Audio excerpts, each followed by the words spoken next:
Michelle Davis joining us right now to talk a little bit more about what's behind this. Why now? Yeah, so, there's always tend to be a flurry at the end of the year because people want to wrap stuff up before people go on holiday. And if you look at the way the calendar works out this year, there really is only one more Monday before the end of the year because Christmas and New Year's are both, they not allowed to do mergers on Tuesday? No, they're allowed to, but deals tend to wrap up and announce on Mondays because things heat up over the weekend. With two of the deals that we saw announced today, both Horizon Amgen and Thoma Bravo Cupo, those were both bidding war situations that really came down to the wire over the weekend with both parties still there, two parties still there, and then it coming down to the 11th hour.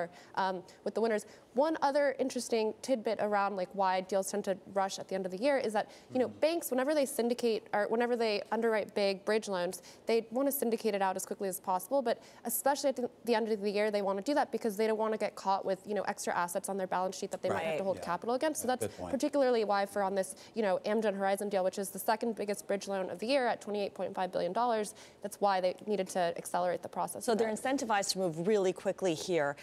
Which banks in particular stand to benefit from all this activity? Because we already know that all the banks have basically given word that the deal makers are not going to get paid very well when it comes to bonuses. Yeah, so when you look at the league tables, Goldman Sachs has historically been the reigning champion.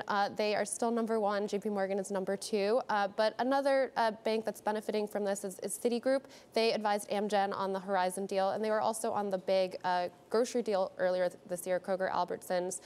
We've also seen some of the boutiques really step it up in PJT, also advising on the Amgen deal. I am curious what we can sort of extrapolate about next year. I mean, obviously, we saw the deal volumes come down, both in terms of number as well as the value of what was getting done. Does that sort of mean that there's sort of some pent-up sort of demand out there that might materialize next year, or is that the wrong way to look at it? So there's this saying in M&A that, you can do M&A in an up market and in a down market, but you can't really do it in the in-between market, which is what we're in right now.